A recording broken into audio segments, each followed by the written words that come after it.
Ya, sementara itu pemirsa, heboh akun Fufafa yang diduga milik Gibran. Ini Dasko kemudian menyebut hubungan Gibran dan juga Prabowo hingga saat ini baik-baik saja. Bahkan akun Fufafa yang viral kemarin ini juga beberapa kali memposting ujaran kebencian dan juga ledekan terhadap Prabowo Subianto.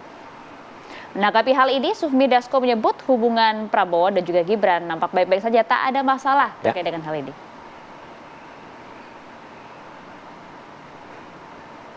Oleh Mas Gibran bahwa itu bukan akunnya, gini, apakah kemudian akan dipolisikan? Yang begitu pernah dibahas-bahas gitu loh. Jadi jangan kemudian ditulis seolah-olah kertakan lah apa segala itu. Kalau Gerindra sendiri melihatnya apakah akan dipolisikan hal-hal semacam ini? Karena kan citranya Mas Gibran kan jadi ternoda juga kan gara-gara kasus itu, Pak. Ya proses-prosesnya saya nggak tahu ya. Nanti apa ada pertimbangan apa? Setahu saya Pak Prabowo nggak terlalu pusing yang gitu-gitu. Berarti nggak ada keretakan dengan Mas Gibran. Belajar dari tata surya, apa yang ada di alam semesta. Di alam ini hanya ada satu matahari. Akan kacau dalam sebuah negara, dalam sebuah entity termasuk partai politik kalau mataharinya banyak.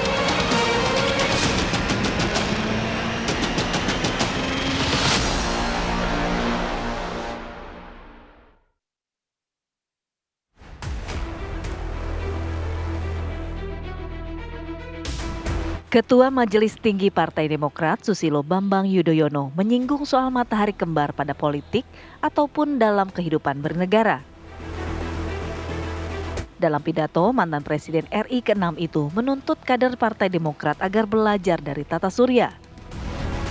Bahwa hanya ada satu matahari, seperti di partainya yang hanya memiliki satu matahari, yaitu Agus Harimurti Yudhoyono. Namun SBY menambahkan, sebuah negara termasuk partai politik akan kacau apabila memiliki dua matahari.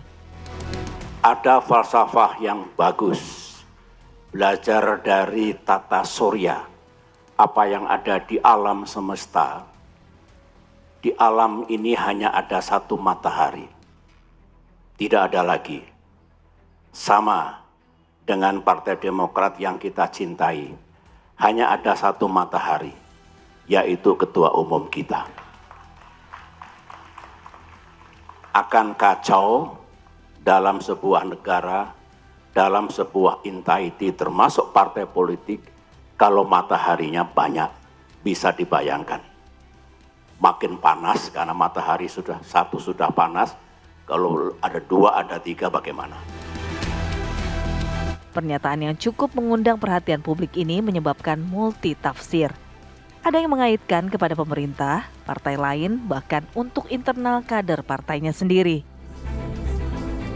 Partai berlogo Mercy itu pernah mengalami fase yang cukup rendah, di mana pada tahun 2021 lalu terjadi perebutan kekuasaan antara pendukung Agus Harimurti Yudhoyono dan Muldoko. Walaupun pada akhirnya Menkumham mengesahkan kubu AHY lah sebagai pemimpin Partai Demokrat yang sah. Meski demikian, publik masih saja ingin mengaitkan dengan pemerintah Presiden Jokowi dan Presiden terpilih Prabowo Subianto. Ditambah lagi, putra sulung Presiden Jokowi menjadi wakil presiden terpilih. Tim TV One mengabarkan.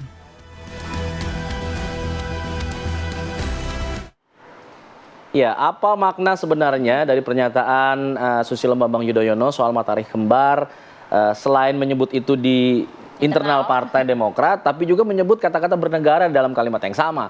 Nah, tapi beberapa hari kemudian setelah pidato Pak SBY tersebut, kita lihat sama-sama ada pemandangan kekompakan lah antara Presiden Joko Widodo dengan Prabowo Subianto yang seolah-olah ingin mengklirkan suasana seperti itu. Nah, kita akan bahas itu pemirsa pada hari ini bersama dengan sejumlah narasumber. Sudah hadir melalui sambungan Zoom online ada Bang Herzaki Mahendra Putra selaku Kepala Bakomstra Partai Demokrat. Selamat pagi, Bang Zaki. Selamat pagi, Bang Zaki. Ya, Assalamualaikum warahmatullahi wabarakatuh. Selamat pagi. Suara saya terdengar jelas. Waalaikumsalam warahmatullahi wabarakatuh. Ada juga Bang Dhanil Anzar Simanjuntak selaku juru bicara Prabowo Subianto. Hadir juga melalui sambungan Zoom. Selamat pagi, Bang Dhanil. Pagi, Bang. Selamat pagi, Assalamualaikum, Alfa dan Maria. Waalaikumsalam warahmatullahi wabarakatuh. Oke. Dan tidak lengkap kalau tidak ada yang di studio, sudah hadir di sebelah kami. Ada Mas Ahmad Harul Umam selaku analis politik. Assalamualaikum, Mas Umam. Waalaikumsalam, Mbak Maria, Mas Selamat Alfa. pagi. Nah, saya ingin ke Bang Zaki dulu kalau begitu. Bang Zaki, ini apa maknanya sebenarnya? Tiba-tiba kemudian Pak SBY menyebutkan ada matahari kembar, lalu kemudian ada kalimat bernegara juga di situ, berbahaya kalau mataharinya 2 makin panas. Itu Apakah memang dia. ada sudah kerasa panas gitu Pak SBY ini ngerasanya begitu Bang Zaki? Ya enggak lah, ini kan jangan dilepaskan dari konteksnya ini gitu ya. Karena kalau misalnya kita cermati Pak SBY ini bukan baru kali ini saja menyampaikan gitu ya. Sebelumnya juga pernah di tahun lalu ya. Juga misalnya 2 tahun yang lalu gitu. Karena bagaimanapun beliau ini kan adalah ayah kami ya, mentor kami, guru bangsa gitu. Yang kerinduan akan beliau ini begitu kuat sebenarnya dirasakan oleh seluruh kader Partai Demokrat. Hanya saja kan kita tahu hari ini ketua umumnya adalah Mas AHY begitu ya. Nah, lalu kan seringkali kadang-kadang masih bertanya, ini Pak SBY kemana kok nggak pernah datang gitu kan, misalnya kan ke kantor Demokrat gitu. Tetapi kan ya Pak SBY menegaskan, nah, konteksnya adalah bahwa ya ini pemimpinnya kan hari ini sudah namanya Agus Harimurti Yudhoyono gitu.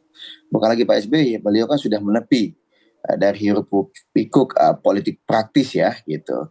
Memang beliau turun gunung kemarin ketika Pilpres ya, membantu sahabat beliau yang kini alhamdulillah telah menjadi presiden terpilih gitu, Pak Prabowo Subianto. Jadi konteksnya di situ gitu. Bahwa di Demokrat ini mataharinya jelas Mas AHY selaku ketua umum gitu.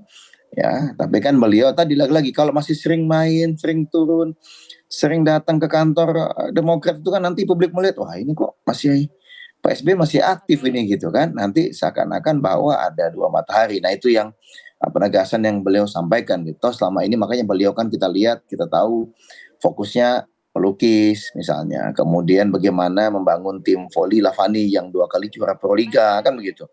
Nah, ini penegasannya tuh di situ gitu. Konteksnya tuh di situ. Ya, bahwa di Demokrat pemimpin satu-satunya adalah Mas AHY gitu. Nah, lagi-lagi kalau beliau ini kok tahu-tahu dia bertanya mengapa dikaitkan dengan negara. Ya namanya guru bangsa yang memberikan masukan gitu, ya kan? Namanya juga mengingatkan, itu kan sah-sah saja. Bukan berarti hari ini ada matahari kembar, nggak ada. Hari ini jelas presiden terpilih namanya adalah Pak Prabowo Subianto. Sedangkan yang masih menjabat hari ini adalah Pak Jokowi gitu. Sampai dengan 20 Oktober pemimpin negeri ini ya Pak Jokowi gitu. Lalu kemudian nanti pasca 20 Oktober nanti yang memimpin adalah Pak Prabowo. Jadi sebenarnya nggak ada istilahnya tuh hal yang perlu diperdebatkan sebenarnya. Kami juga sebenarnya agak bingung juga di beberapa hari ini kok ada perdebatan mengenai matahari kembar. Sempat di Japri beberapa media misalnya bertanya gitu karena terlepas dari konteks sebenarnya begitu ya. Kalau beliau bagaimanapun kan guru bangsa ini ya selalu menyampaikan masukan, pandangan ya kan bagaimana sebaiknya negeri ini dikelola. Tapi bukan berarti kemudian jangan dikait-kaitkan wah ini Pak Jokowi dan Pak Prabowo nanti begini begitu enggak gitu. Enggak ada kaitannya. Saya bisa tegaskan itu ya enggak ada kaitannya sama sekali gitu ya. Hari ini Pak Jokowi dan Pak Prabowo selalu kami juga memang kompak. Hanya memang mohon maaf nih Bang Daniel nanti mungkin bisa juga menyampaikan ya Bang Daniel ya. Kita bingung gitu. Kok hari ini banyak sekali narasi seakan-akan berusaha Pak Prabowo dan Pak Jokowi ini mau dipecah belah gitu. Tidak kompak lah, inilah, itulah. Kalau yang kami tahu beliau berdua ini sangat kompak gitu. Itu satu. Yang kedua, kami di KIM ini, partai-partai pendukung Pak Prabowo itu sangat solid gitu. Ya, kalau katakan di pilkada ada perbedaan-perbedaan itu hal yang wajar, namanya kan dinamika di daerah gitu. Tetapi untuk kepemimpinan nasional tegas dan jelas, kami ini mengawal betul pemerintahannya Pak Prabowo ya selama 5 tahun ke depan dan hari ini tugas kami Mas AHY menyampaikan selaku ketua umum yang juga hari ini menjabat dan mendapatkan amanah sebagai menteri ya kita mengawal soft landingnya Pak Presiden Jokowi gitu. Ini tugas kami hari ini gitu ya. Nanti pasca 20 Oktober bagaimana kita mengawal bersamai perjuangan Pak Prabowo selama 5 tahun ke depan gitu. Saya ingin ke Bang Daniel. Bang Daniel, itu tadi penegasan dari Bang Zaki bahwa saat ini memang tidak ada lah kekhawatiran itu. Tapi ini, apakah ini bisa saja sebagai bentuk kekhawatiran di kedepannya pada saat ini sudah dilantik Pak Prabowo, takutnya ada seperti itu. Karena ada kata-kata bernegara di situ, Bang Daniel. Sampai berpesan mengingatkan kalau tadi kata Bang Zaki. Iya, mengingatkan malah. Ini Ini teman-teman media hobi sekali bersama dengan teman-teman netizen mencari-cari bedanya dan celahnya perpecahan Pak Prabowo dan Pak Jokowi. Itu yang menurut saya tidak elok agaknya. Kok senang melihat pemimpinnya berpecah belah, padahal ketika pemimpinnya kompak itu adalah jalan baik untuk terjadinya pembangunan yang lebih baik. Itu pertama. Kemudian kedua, apa yang disampaikan oleh Pak SBY itu adalah hal yang wajar, filosofi jamak. Dimanapun, kapanpun itu biasa saja disampaikan bahwasannya matahari itu ya cuma satu dan hanya ada satu. Artinya adalah itu nasihat yang positif di semua lembaga, di semua institusi. Matahari dalam tanda kutip itu harus tetap satu. Dan kalau kemudian berusaha atau dipaksa-paksakan misalnya ditarik ke Pak Prabowo dan Pak Jokowi, agaknya beliau berdua adalah pemimpin yang sudah paham sekali dan sudah matang terkait dengan bagaimana menjaga hubungan pribadi dan hubungan politik. Pak Prabowo paham betul kapan menjadi prajurit. Di satu sisi, Pak Prabowo juga sangat paham kapan akan menjadi panglima.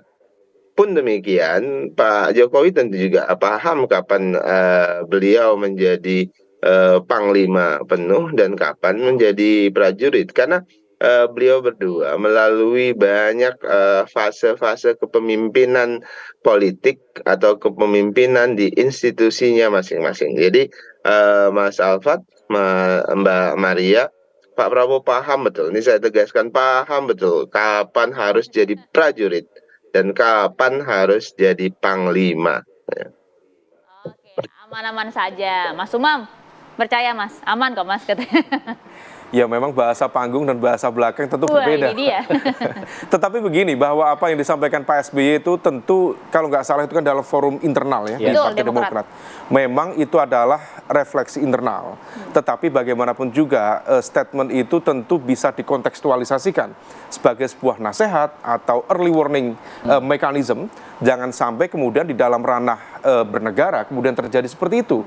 Karena impact-nya akan kemana-mana. Nah kalau misal kemudian kita kontekstualisasikan dalam galaksi perpolitikan di Indonesia atau tata surya berdemokrasi di Indonesia, memang ada kecenderungan di mana sumber energi itu banyak. Sehingga matahari itu kemudian menjadi bias. Ini mataharinya yang mana? Misalnya bagaimana yang kemarin terjadi di Golkar.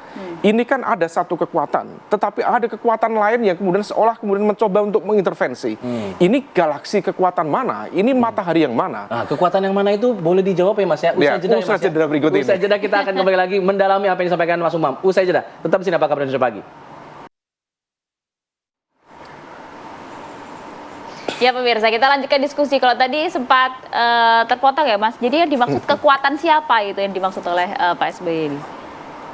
Secara nama tentu tidak tersebutkan ya di materi itu, tetapi tentu orang kuat, punya kekuatan politik dan juga network yang cukup kuat, dan barangkali juga punya hobi cawe-cawe juga.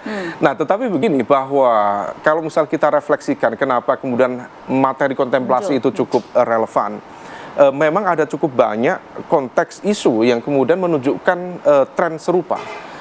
Apa yang terjadi kemarin di revisi Undang-Undang Pilkada juga menunjukkan hal yang sama. Di materi pengambilan putusan pertama, semuanya partai setuju, kecuali PDIP. Dan itu menunjukkan bahwa ada energi kekuatan politik yang menggerakkan itu.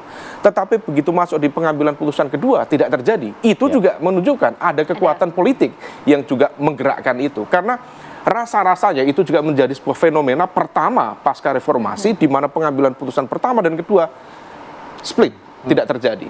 Kemudian cukup banyak, misalnya di KPK. Di KPK itu, pimpinan KPK misalnya mengatakan bahwa periksa ini, terkait dengan konteks gratifikasi dan sebagainya, dibantah oleh juru bicaranya. seorang juru bicara dengan layer jauh gapnya itu ya dari sisi hierarki struktural kepemimpinan bisa meng-cancel statement seorang pimpinan lembaga. Ini apa? Pasti ada dua kekuatan yang conflicting di situ. Nah, kalau misal kemudian itu terjadi, saya pikir impact-nya adalah terkait dengan efektivitas pemerintahan ke depan. Nah, Pak Prabowo sebenarnya apa yang disampaikan kemarin di rapat sidang paripurna terakhir ya, kabinet di IKN, ada sisi positif bagaimana Pak Jokowi mencoba untuk memberikan memfasilitasi ya proses transisi kekuasaan, jangan menciptakan kebijakan yang radikal dalam tanda kutip, bahkan kalau misalnya ada aturan-aturan baru yang perlu disiapkan ya disiapkan dulu. Tetapi di saat yang sama tentu kalau misal kemudian itu terjadi dalam konteks positif tentu itu harus diapresiasi. Tetapi kalau misal kemudian nanti dalam konteks kepemimpinan baru masih ada elemen kekuatan yang mencoba untuk mengontrol, mengintervensi, mempengaruhi dengan mekanisme apapun. Baik mekanisme dalam konteks kemarin ada yang mau mengutak-atik undang-undang One Team Press dengan bertransformasi menjadi semacam DPA dengan otoritas kekuatan yang lebih besar, tentu itu bisa menjadi salah satu mekanisme. Itu kan dikhawatirkan oleh Pak SBY? Who knows? Siapa tahu. Di saat yang sama muncul juga spekulasi dalam konteks politik. Pak Jokowi misalnya atau putranya Mas Gibran yang akan menjadi wapres barangkali akan bertransformasi menjadi bagian dari elit kekuatan misalnya di Partai Golkar. Nah, kalau misal kemudian kita melihat struktur koalisi di KIM, satu-satunya kekuatan politik terbesar di KIM adalah Golkar. Karena Gerindra sendiri di bawah Golkar. Kalau misal itu bisa di-exercise, bisa saja itu kemudian menjadi alat kontrol yang bisa mendikte, mempengaruhi, dan mengintervensi bagaimana langkah kebijakan presiden baru ke depan. Saya ingin ke Bang Daniel. Bang Daniel, untuk menanggapi Mas Umam ini, apa yang kemudian dilihat di rapat kabinet kemarin, sepertinya selain memang harus diapresiasi, ada apa namanya keberlanjutan untuk kemudian dilanjutkan oleh pemerintah Prabowo, tapi di situ di sisi lain juga dilihat ada semacam kayak pemberian pengaruh untuk pemerintahan selanjutnya nih, Bang Daniel. Alfat, justru kalau kita lihat ini adalah model transisi yang sangat smooth. Dan model transisi ini perlu dicontoh oleh pemimpin-pemimpin berikutnya. Ini memberikan teladan positif. Terlepas nanti misalnya sikap politik atau pilihan politik para pemimpin kita berbeda. Idealnya apa yang dilakukan oleh Pak Jokowi dengan memberikan fasilitasi kepada suksesornya dalam hal ini Pak Prabowo itu adalah menjadi teladan, sehingga ketika Pak Prabowo nanti menjadi presiden dan sudah dilantik, maka Pak Prabowo sudah bisa mempersiapkan semua kepemimpinannya dengan baik karena sudah banyak sekali dibantu dan difasilitasi oleh Pak Jokowi di awal. Kemudian kedua, tadi saya sebutkan Pak Jokowi sangat paham betul kalau kita lihat pada saat beliau menjadi presiden sebagai matahari tunggal, beliau berusaha memberikan sebagian energinya untuk dipersiapkan untuk pemimpin berikutnya, dalam hal ini Pak Prabowo. Nah, ketika Pak Prabowo nanti menjadi mataharinya sepenuhnya, maka sebagian energi itu sudah sepenuhnya ada di Pak Prabowo, dan Pak Jokowi tentu paham betul posisi beliau. Saya tadi sebutkan yang jelas beliau berdua ini termasuk Pak SBY misalnya sudah mencontohkan hal yang serupa, bahwasannya paham betul kapan saat mereka menjadi panglima, kapan saat mereka menjadi prajurit. Itu inti yang perlu saya sampaikan. Oke, Bang Herzaki, kalau kemudian disampaikan tadi nggak ada apa-apa, kok hubungannya baik-baik saja, tapi kan tidak mungkin ada asap kalau nggak ada api gitu ya. Apa sih yang dikhawatirkan oleh Pak SBY? Apakah kemudian juga mengkhawatirkan mungkin nantinya kursi menteri bagi Partai Demokrat di kepemimpinan berikutnya kalau kemudian ada dua matahari? Ada hubungannya ke sana nggak sih? Ya enggak lah gitu, enggak ada gitu-gitu. Kalau Pak SBY itu kan beliau selalu berbicara mengenai Indonesia, ya, gagasan-gagasan besar mengenai situasi geopolitik gitu, ya, namanya guru bangsa, ya kan, tokoh yang pernah memimpin negeri ini selama 10 tahun. Jadi nggak masuk ke tataran politik praktis, apalagi bicara mengenai kursi kabinet, nggak ada itu. Bahkan ketua umum kami, Mas Ahaye, ketika berdiskusi dengan Pak Prabowo, Pak Presiden terpilih, dalam beberapa kesempatan, masalah kabinet itu hanya nggak banyak yang dibahas gitu, ya. Masalah nama, masalah nomenklatur atau apa, tapi yang lebih banyak adalah membicarakan mengenai bagaimana kita bisa memastikan visi misi program Pak Prabowo gitu, benar-benar bisa diwujudkan dalam 5 tahun ke depan. Karena banyak ini mimpi-mimpi besar, gagasan-gagasan besar, ya. Apalagi di tengah tantangan yang makin kompleks yang hari ini kita hadapi. Dengan situasi internasional tentunya akan mempengaruhi juga nanti situasi dalam negeri. Jadi tidak terbatas dan tidak melulu selalu setiap kali bertemu pembahasannya kompleks, jumlah menteri gitu, atau misalnya jatah atau apa, nggak ada gitu-gitu gitu. Tapi bagaimanapun Demokrat, ya, seperti disampaikan oleh Mas Ahaye sendiri, kita punya komitmen penuh mendukung Pak Prabowo. Bahkan masih menyampaikan siap ditempatkan di mana saja gitu. Jadi nggak pakai pilih dan pilih gitu, ya. Karena bagi kami, ya, komitmen kebersamaan dengan Pak Prabowo ini adalah janji setia yang telah kami ucapkan di tahun lalu dan kami wujudkan ketika Pilpres lalu, dan kami akan terus lanjutkan selama 5 tahun ke depan. Jadi tidak melulu bahwa kita dukung karena dapat ini dapat itu, nggak ada kayak gitu ya. Mas Ahaye itu pemikirannya jauh ke depan, visi besar ke depan. Nah, karena itu beliau sangat kagum dan sejalan ya dengan Pak Prabowo, karena kita tahu Pak Prabowo juga berpikirannya juga untuk bangsa gitu. Bahkan kemarin di UNER, ya, di seminar UNER misalnya, Mas Ahaye di seminar internasional UNER itu menegaskan bahwa kalau seorang pemimpin, the true leaders atau statement itu berbicaranya bukan mengenai next election, tapi selalu berbicara mengenai generasi ke depan. Dan Pak Prabowo memikirkan itu gitu loh. Bagaimana generasi ke depan Indonesia ini mesti disiapkan. Kalau kita bicara, mohon maaf ya, investasi mengenai nutrisi, makanan bergizi. Lalu bagaimana niatan beliau nantinya terkait dengan pendidikan, bagaimana agar pendidikan bisa makin berkembang, makin banyak anak bangsa yang pintar dan cerdas, ya.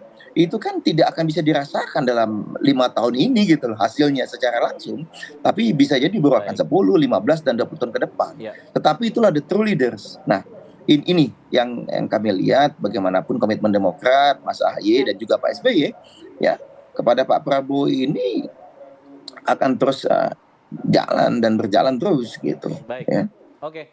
Baik. Saya ingin Mas Umam, kalau kita lihat bicara masalah transisi kepemimpinan, ini kan dulu juga seperti dilakukan juga oleh Pak SBY ke Pak Jokowi begitu ya. Lalu kemudian kalau kita lihat sebenarnya batasan-batasan seorang pemimpin terdahulu untuk pemimpin selanjutnya itu apa sebenarnya, Mas, yang kemudian dulu dilakukan Pak SBY tapi kemudian dirasakan ada yang berbeda saat ini? Sampai overlapping gitu kan.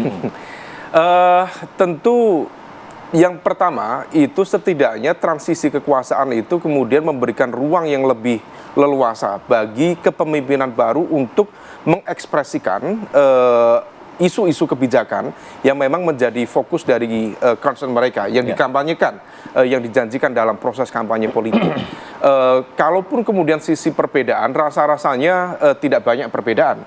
Artinya bahwa masing-masing tentu memiliki spirit yang baik untuk memberikan ruang yang lebih leluasa untuk melanjutkan kepemimpinan. Yang menjadi titik beda adalah kalau di fase era Pak SBY dulu, rasa-rasanya memang tidak terlalu banyak manuver-manuver politik yang kemudian menciptakan kejutan-kejutan. Dinamika politiknya beda ya? Dinamikanya berbeda. Tetapi yang sekarang memang proses untuk melancarkan itu ada, dan tentu itu bagus dalam konteks transisi pemerintahan. Tetapi kemudian kejutan-kejutan itu juga cukup banyak terjadi. Salah satunya tadi adalah RUU, Undang-Undang Pilkada. Maka di level ini menjadi early warning. Lagi-lagi ya. Maka kemudian kalau misal kemudian kita bicara tentang konteks pengalaman, saya pikir yang disampaikan Pak SBY itu ada benarnya.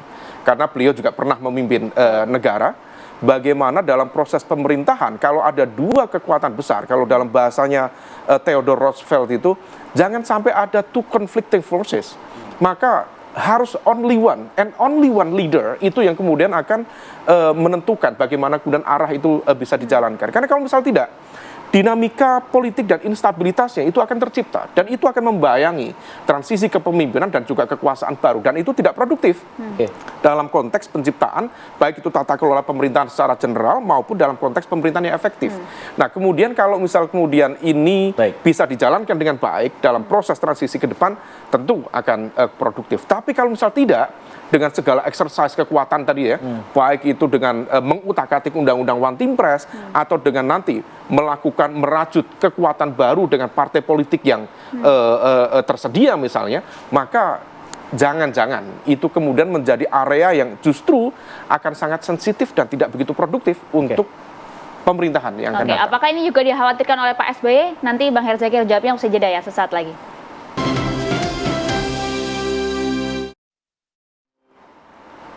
Ya, kita lanjutkan diskusi. Saya tadi ingin ke Bang Herzaki, Bang. Jadi betul tidak sih kalau kemudian melihat sebagai negarawan begitu ya Pak SBY, kalau kemudian melihat, membaca seperti tadi, tidak mungkin ada asap lah kalau tidak ada api gitu ya, melihat berbagai dinamika politik termasuk juga kemudian nanti wacana soal utak-atik undang-undang One Team Press. Khawatirnya kemudian nanti ada itu tadi ya, dua matahari dalam sebuah bernegara ini. Ya namanya seorang guru bangsa ya, sebagai seorang yang juga pernah menjalani kepemimpinan selama 10 tahun di negeri ini gitu. Ya, wajar saja kalau kemudian beliau menyampaikan namanya masukan kan begitu. Ya kan? Masukan itu kan bukan berarti hal yang sudah terjadi atau akan terjadi gitu atau sudah ada tanda-tandanya enggak.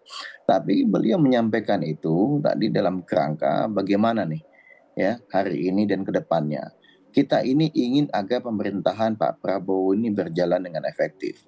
Ya, keseriusan luar biasa ditunjukkan oleh Pak SBY, Mas AHY, Partai Demokrat dan segala segenap kader kami ya di seluruh Indonesia. Bagaimana Pak Prabowo ini bisa terpilih kan itu.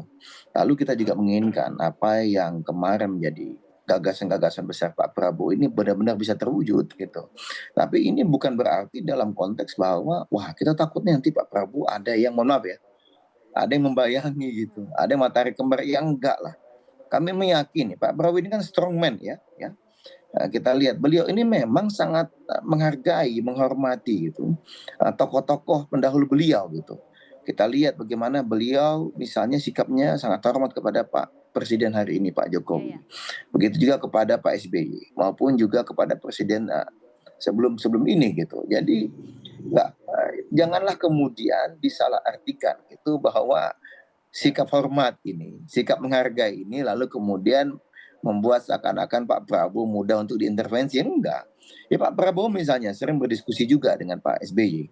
Ya, diskusi kadang saling memberikan masukan. Tapi apakah itu bentuk intervensi? Ya enggak.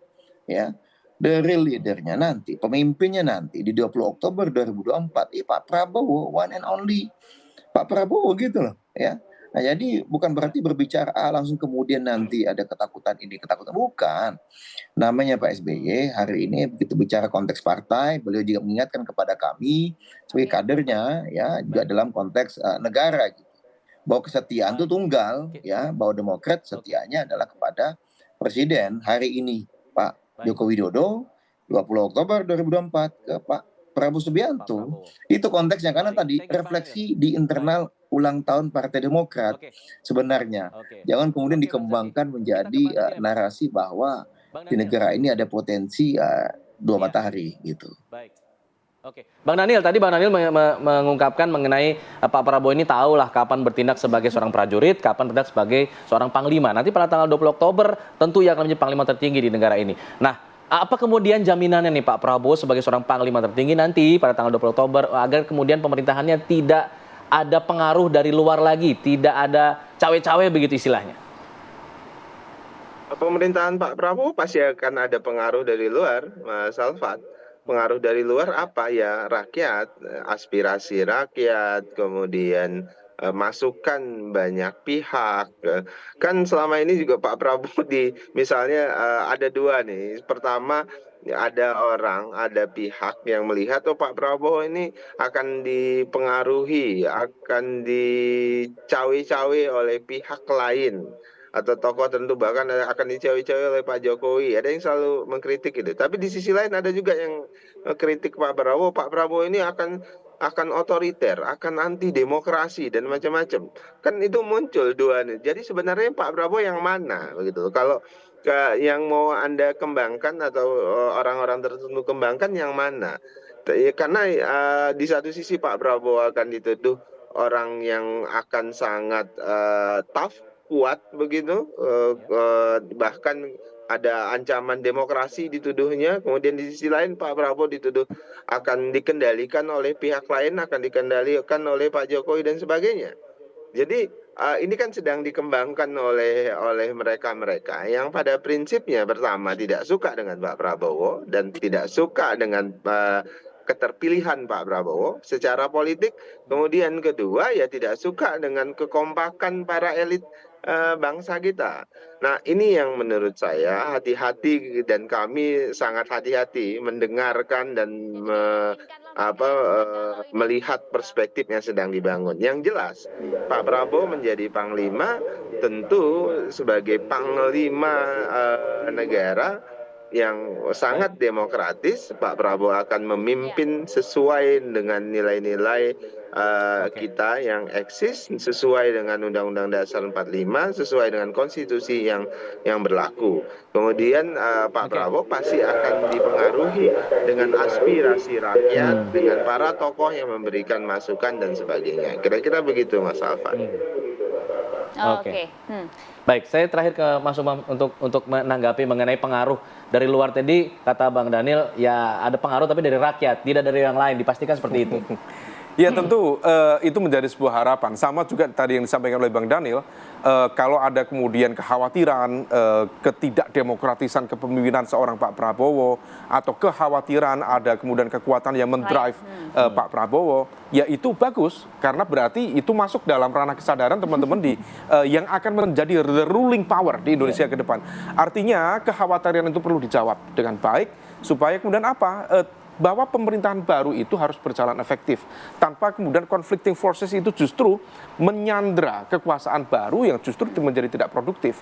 Nah oleh karena itu tentu kita berharap ya ini menjadi ruang refleksi bersama, termasuk juga dari Pak Prabowo, Pak Jokowi, semua elemen, supaya kebersamaan itu menjadi tetap equal. Karena dalam sistem presidensial yang punya otoritas tetap presiden. Meskipun kemudian seolah ada veto players, barangkali Pak Jokowi merasa memiliki saham politik dalam kekuasaan baru, tetapi sekali lagi bahwa veto players itu sebaiknya bukan kemudian sebagai dalam konteks mengintervensi atau mendrive, mengontrol secara signifikan, tetapi sebagai ranah pertimbangan dalam konteks saling menguatkan, saling check and balances itu, supaya tetap dalam koridor yang sesuai, dan itulah harapan dari sebuah proses demokrasi yang ideal. Ya, itu tentu harapan kita semua. Kita tunggu nanti bagaimanakah kepemimpinan usai 20 Oktober begitu ya. Semoga berjalan dengan produktif dan nggak makin panas, saya cukup satu aja mataharinya. Terima kasih banyak Mas Umam. Terima kasih juga Mas Herzaki.